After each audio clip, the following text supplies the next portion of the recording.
이 시간 우리에게 주시는 하나님의 말씀은 에베소서 4장 17절에서 24절까지의 말씀입니다. 제가 가진 성경으로 신약 314쪽입니다.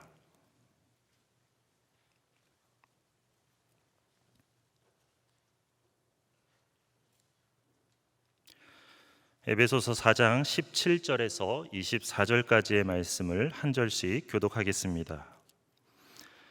그러므로 내가 이것을 말하며 주 안에서 증언하노니 이제부터 너희는 이방인이 그 마음에 허망한 것으로 행함같이 행하지 말라.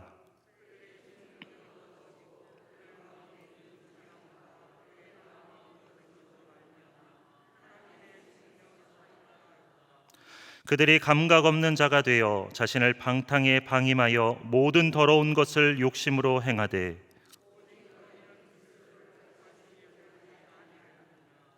진리가 예수 안에 있는 것 같이 너희가 참으로 그에게서 듣고 또한 그 안에서 가르침을 받았을진대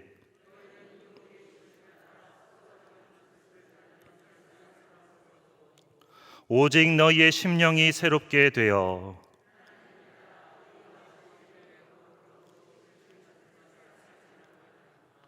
아멘.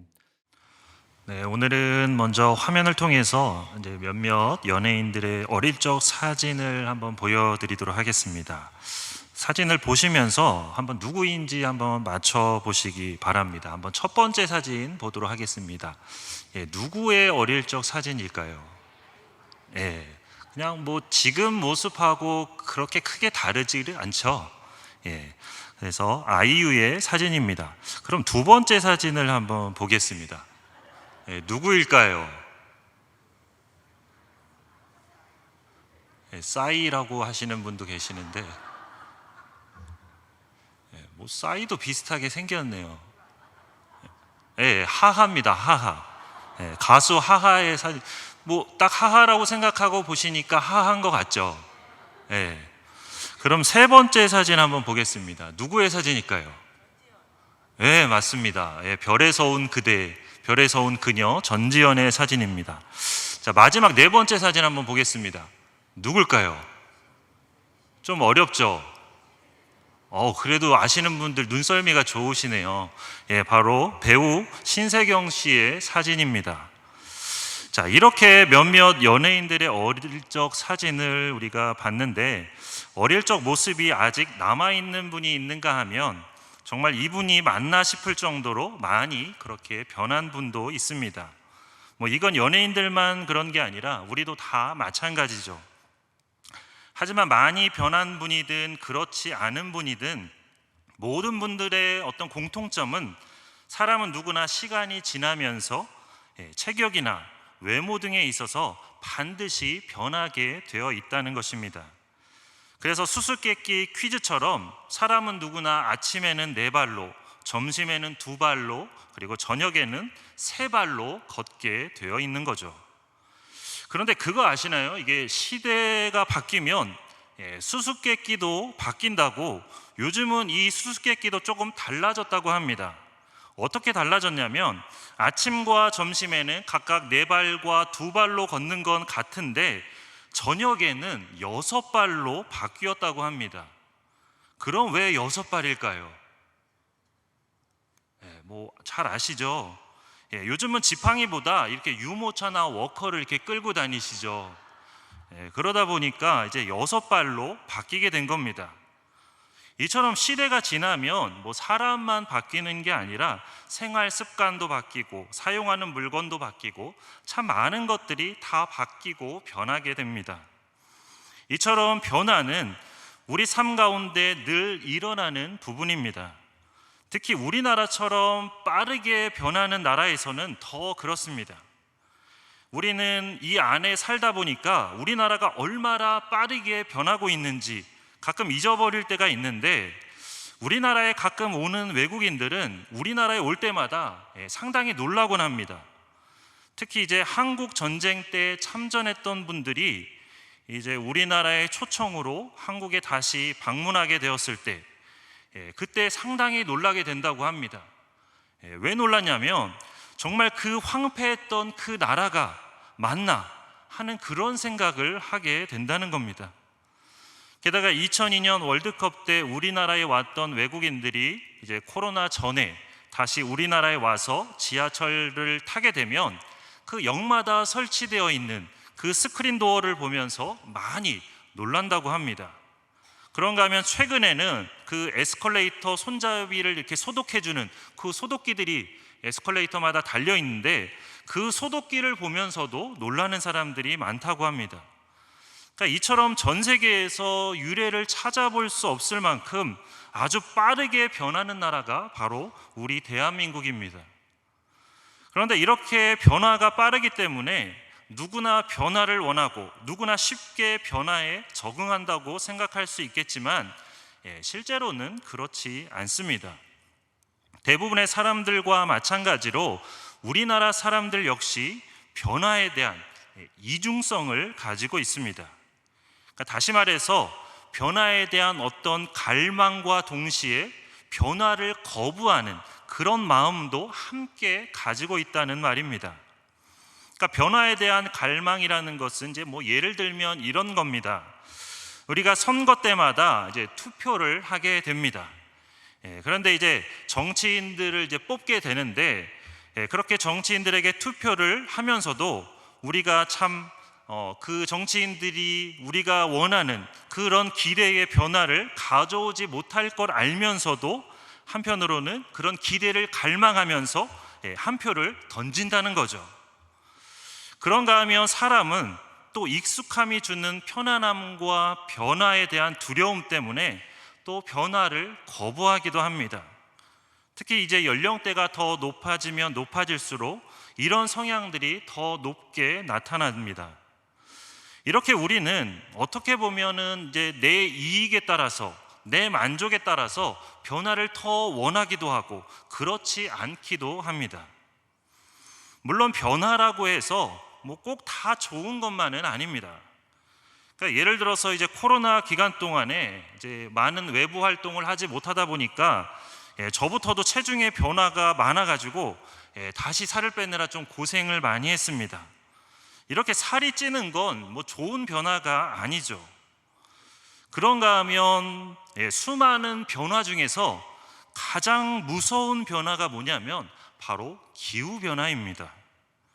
그러니까 이 기후변화의 위기가 얼마나 심각한지 사실 우리는 피부로 잘 와닿지를 않습니다. 그냥 날씨가 조금 더 작년보다 조금 더 덥고 비가 좀 더 덜 오고 아니면 그냥 집중호우가 와서 좀 피해를 좀 더 보는 그런 정도입니다. 하지만 태평양에 있는 작은 섬나라들에게 있어서는 이 기후변화는 그냥 단순한 그런 문제가 아니라 생존의 문제입니다.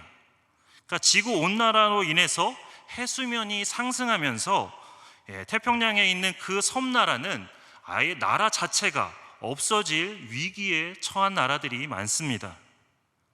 그리고 이러한 위기가 결국에는 우리에게도 언젠가는 닥쳐올 것이기 때문에 그렇기 때문에 창조 보존 운동이 너무나 절실하게 필요하고 너무나 중요한 그런 때입니다. 그렇게 부디 창조 보존 운동에 우리 모든 성도님들께서 조금 더 적극적으로 동참해 주시기를 부탁드립니다. 이렇듯 변화에는 좋은 변화도 있지만 그렇지 못한 변화도 있습니다. 그렇다면 신앙에 있어서는 어떨까요? 오늘 본문 22절에서 24절 말씀입니다.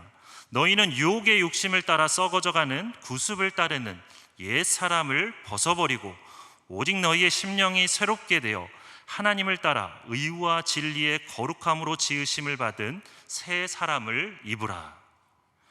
그러니까 신앙에 있어서 변화는 상당히 중요합니다. 특히 거룩한 변화, 즉 그 성화의 과정은 우리에게 반드시 필요합니다. 왜냐하면 옛사람을 벗어버리고 새 사람을 입지 않으면 천국에 들어갈 수 없기 때문입니다. 출애굽한 이스라엘 백성들이 광야에서 보냈던 그 40년의 세월은 이처럼 옛사람을 벗어버리고 새 사람을 입는 그런 시간이었습니다. 그래서 옛사람을 벗어버리지 못해서 하나님을 신뢰하기보다는 여전히 애굽을 그리워했던 그 출애굽 1세대는 결국 여호수아와 갈렙을 제외하고 모두 다 그 40년 동안에 광야에서 다 사라지고 말았습니다. 아무도 약속의 땅에 결국 들어가지 못했습니다. 이처럼 옛사람을 벗어버리고 새 사람을 입는 것이 우리에게 있어서 너무나 중요합니다. 그렇다면 옛사람을 벗어버리려면 구체적으로 우리가 어떻게 해야 하는지를 봐야 되는데, 이 부분에 있어서는 17절에서 19절 말씀에 구체적으로 잘 설명이 되어 있습니다. 먼저 17절 말씀을 보겠습니다. 그러므로 내가 이것을 말하며 주 안에서 증언하노니 이제부터 너희는 이방인이 그 마음에 허망한 것으로 행함같이 행하지 말라. 여기서 허망이란 단어의 뜻은 결과가 없는 헛된 것이라는 뜻입니다. 그러니까 결과가 좋지 않은 그런 헛된 것을 쫓지 말라는 그런 말씀입니다. 성경에서 이것을 가장 잘 보여주는 인물이 누구냐면 바로 아브라함의 조카인 롯입니다. 아브라함이 고향인 갈대아 우르를 떠나서 하나님께서 지시하신 그 가나안 땅으로 이민을 왔을 때 그 아브라함의 곁에는 조카 롯도 함께 있었습니다. 그러니까 아브라함과 롯 모두의 가축이 다 점점 이렇게 늘어나면서 아브라함의 목자와 롯의 목자들 간에 이제 다툼이 일어나게 됐습니다. 가축에게 먹일 좋은 목초지와 물을 먼저 차지하려고 하면서 결국 서로 이렇게 충돌하게 된 겁니다. 그래서 이에 아브라함은 조카 롯에게 먼저 이제 땅을 선택할 수 있는 선택권을 줍니다. 어른으로서 사실 먼저 자신의 선택권을 주장할 수 있었지만 그러지 않고 롯에게 먼저 그렇게 선택권을 준 것입니다. 그러자 롯은 눈에 보기에 물이 넉넉하고 또 여호와의 동산처럼 보이는 그런 요단 지역을 택하더니 결국에는 더 화려하고 더 번성한 곳을 찾아서 소돔에까지 이르게 되었습니다. 그리고 아시는 것처럼 소돔과 고모라 땅이 죄악으로 인해서 하나님의 심판을 받았을 때 롯은 결국 아무것도 없는 그런 빈털터리로 간신히 목숨만 건질 수 있었습니다. 결국 그의 선택은 결과가 없는 헛되고 허망한 그런 선택일 뿐이었습니다. 이처럼 우리가 눈에 보이는 대로 선택하고 어떤 세상의 가치관에 따라 판단하며 결정할 때 그건 결국 헛되고 허망한 그런 결과만을 가져올 뿐입니다.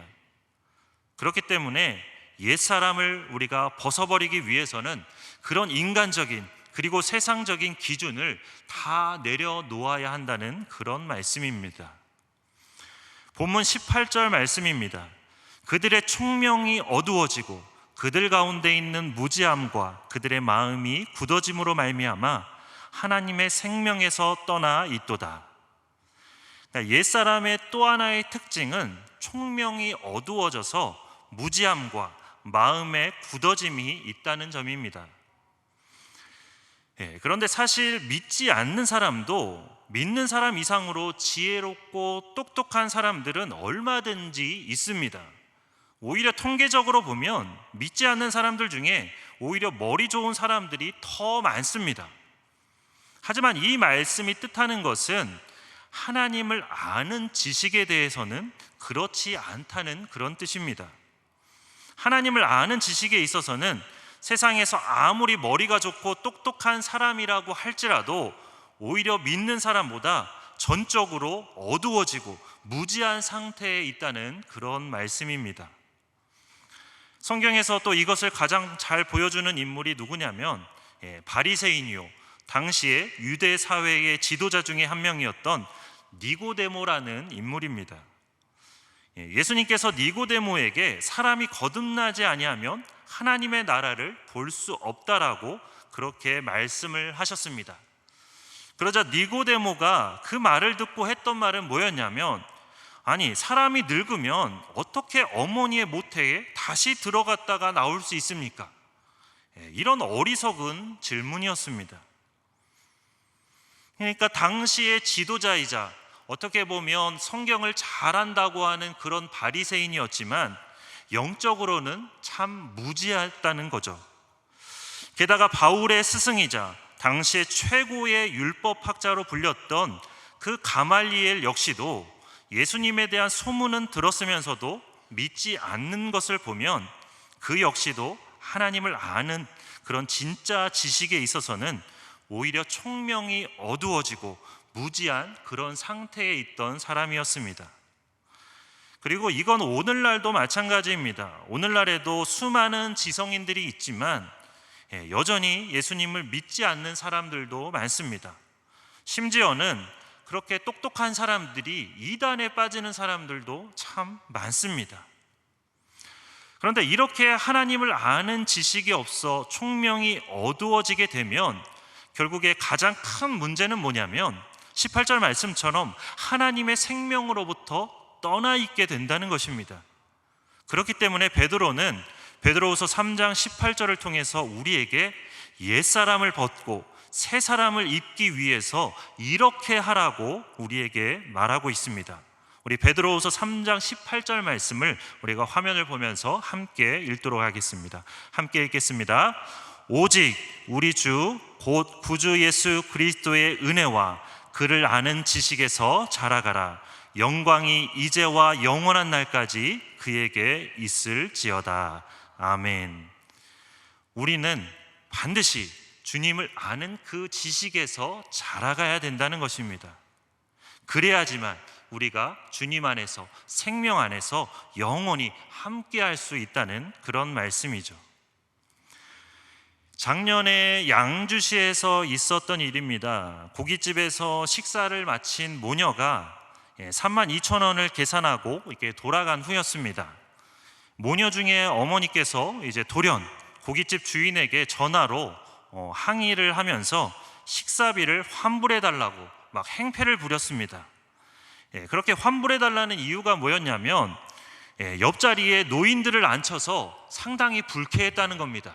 그러니까 코로나가 한창인 기간이었는데 자신들의 옆자리에 사람들을 앉혔는데 그것도 노인들을 앉혀가지고 그것 때문에 자신들의 기분이 너무 불쾌했다는 겁니다. 그래서 기분이 너무 불쾌하니까 고깃값을 다시 환불해 달라는 겁니다.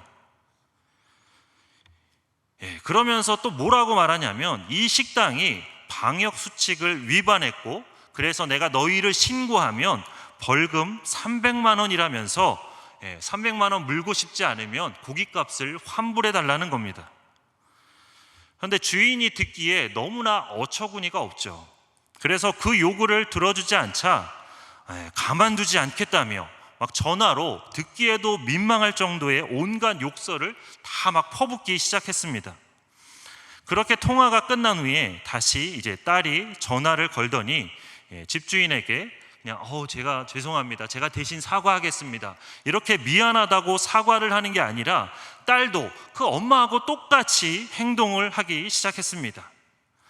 그러더니 결국 그 고깃집을 양주시에 신고를 했는데 신고할 때 뭐라고 신고했냐면 주인이 마스크도 쓰지 않고 손님을 응대했다며 거짓말로 신고를 했던 겁니다. 하지만 양주시에서 나와가지고 나중에 CCTV를 다 조사해 본 결과 해당 식당은 방역 수칙을 다 지킨 것으로 확인이 됐습니다. 아무런 문제가 없었던 겁니다. 그래서 이 모녀는 결국 명예훼손과 업무방해 등으로 각각 벌금 500만 원씩 도합 1,000만 원의 벌금형을 받게 됐습니다. 그런데 제가 이 소식을 들으면서 너무나 충격적이었던 것은 뭐냐면 그 모녀 중에 그 엄마가 목사라는 사실이었습니다. 그것도 목사라고 해서 저는 처음에 어느 이단교회 목사겠지라고 생각하고 조금 더 조사를 해봤습니다. 그랬더니 이단교회 목사가 아니라 순복음교단 목사라는 사실입니다. 그리고 더 충격적인 건 뭐냐면 이런 행패가 이번이 처음이 아닌지 이미 폭력 범죄로 여러 차례 처벌을 받은 그런 전력이 있었다는 겁니다. 정말 목사는 뭐 둘째치고 예수님을 믿기는 하는 건지 의심이 됩니다. 19절 말씀을 보면 이렇게 기록되어 있습니다. 그들이 감각 없는 자가 되어 자신을 방탕에 방임하여 모든 더러운 것을 욕심으로 행하되. 그러니까 정말 이 모녀야말로 하나님의 생명으로부터 너무 멀어져 가지고 무엇이 옳고 그른지조차 분별하지 못하고 있는 그런 상태인 겁니다. 오히려 욕심 때문에 온갖 더러운 행동을 하는 그런 모습이 아닐 수 없습니다.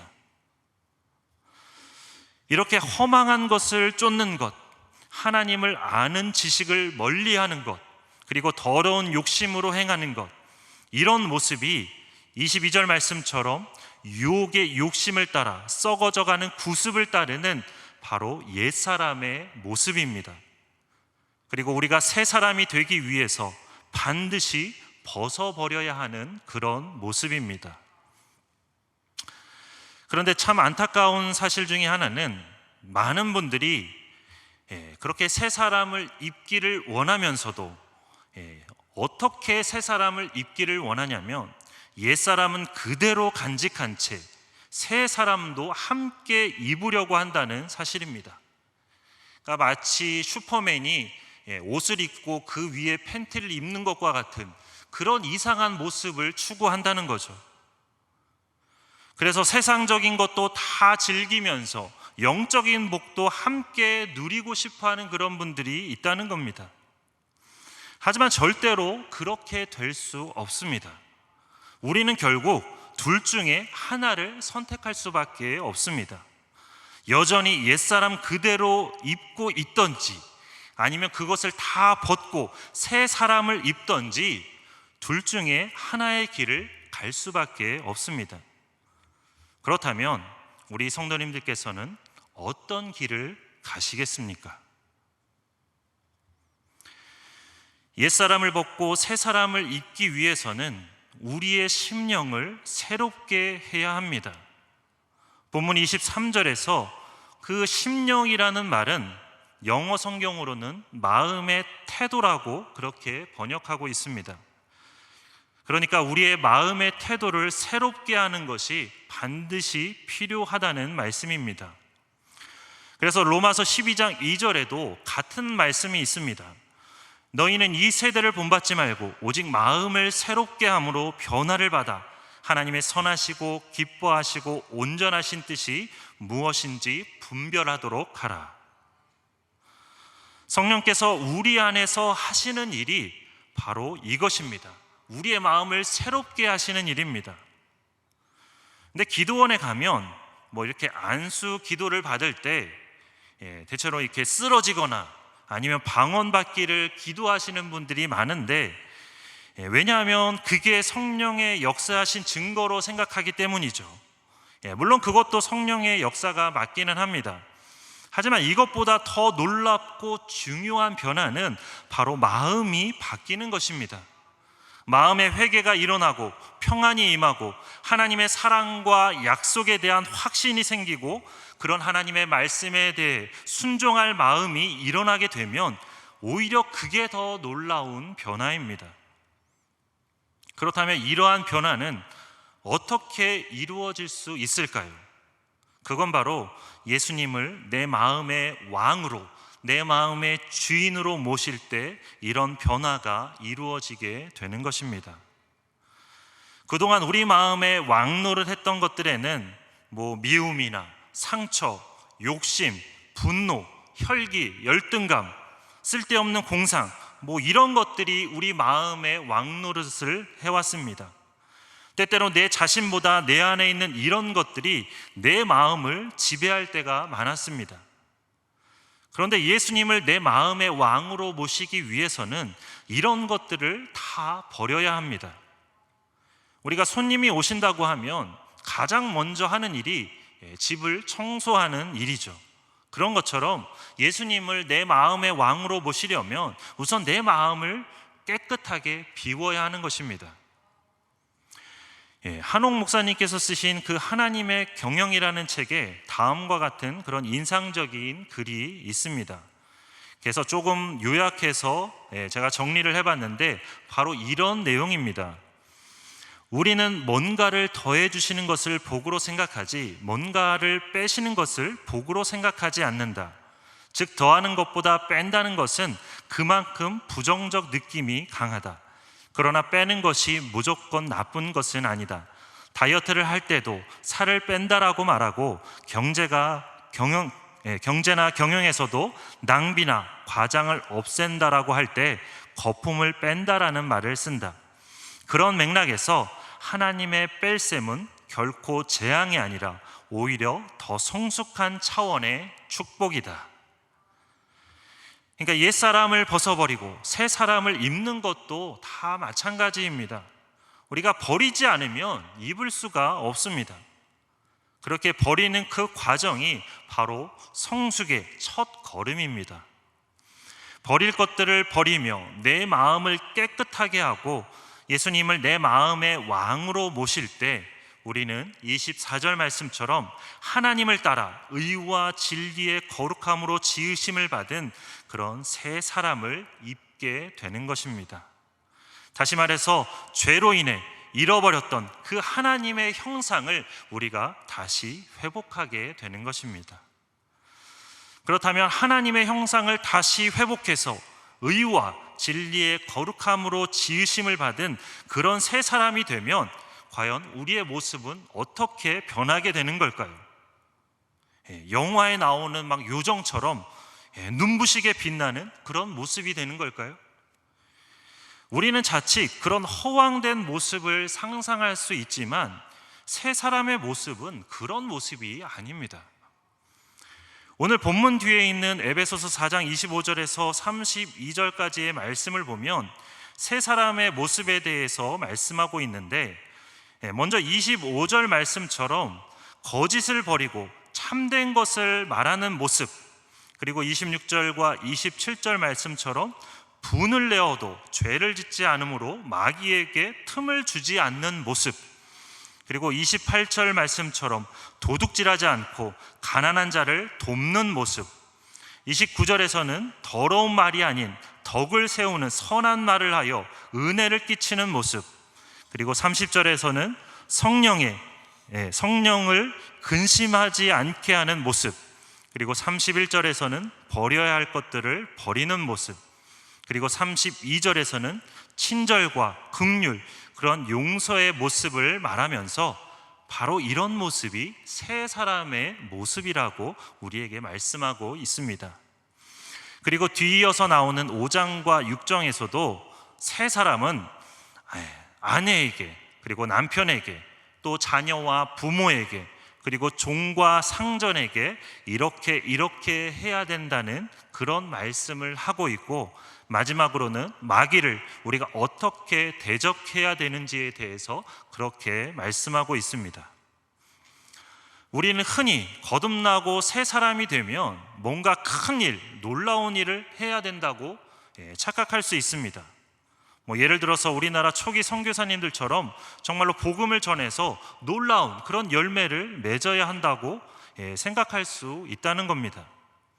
하지만 하나님은 새 사람이 된다는 게 꼭 그런 것만은 아니라고 말씀하십니다.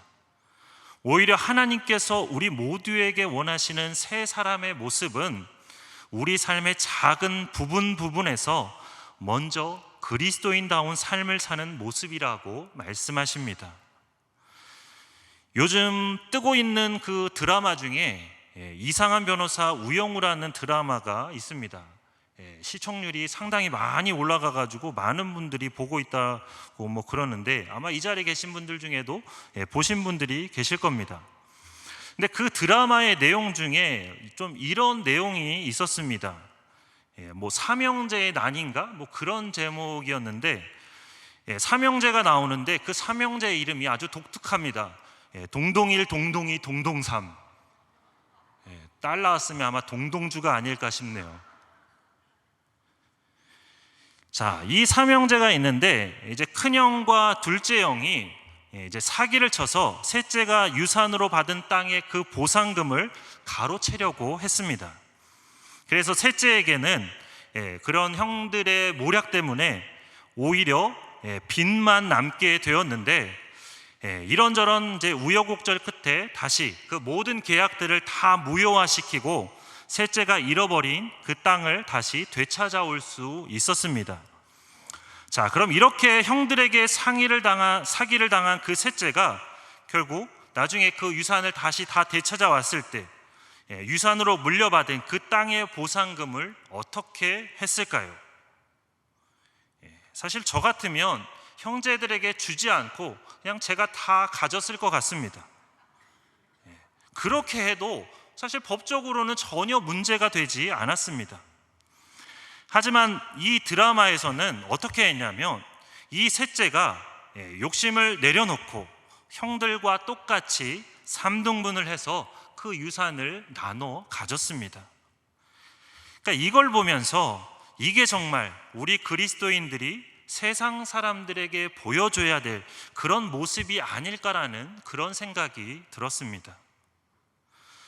우리 안에 아직 벗어버리지 못한 옛사람의 모습이 남아있다면 이제 우리의 마음을 하나님의 마음으로 깨끗하게 씻어내고 비울 수 있기를 바랍니다. 그리고 그 비워진 마음의 자리를 온전히 예수님께 내어드림으로 예수님을 내 마음의 왕으로 모시는 그런 새 사람을 입으시기 바랍니다. 그래서 삶의 작은 부분마다 의와 진리의 거룩함이 묻어나는 저와 우리 모든 성도님들의 삶이 되시기를 바랍니다. 네, 함께 기도하겠습니다. 사랑의 하나님, 저희가 주님을 믿는 그리스도인이라고 말하면서도 여전히 믿기 이전에 세상 모습을 가지고 살아가고 있지는 않은지 우리의 모습을 다시 한번 돌아봅니다. 하나님, 이제는 그런 모습들을 다 버릴 수 있기를 원합니다. 하나님, 그런 옛 모습들을 다 깨끗이 비워버리고 그 비워진 마음을 온전히 주님께 내어드리는 우리 모두가 되게 하여 주옵소서. 그래서 이제는 예수님을 내 마음의 왕으로 모시는 새 사람을 입고 살아가게 하여 주시옵소서. 그래서 우리 삶의 작은 부분마다 의와 진리의 거룩함이 묻어나는 삶을 살아가는 우리 모두가 되도록 인도하여 주시옵소서. 감사드리며 예수 그리스도의 이름으로 기도드립니다.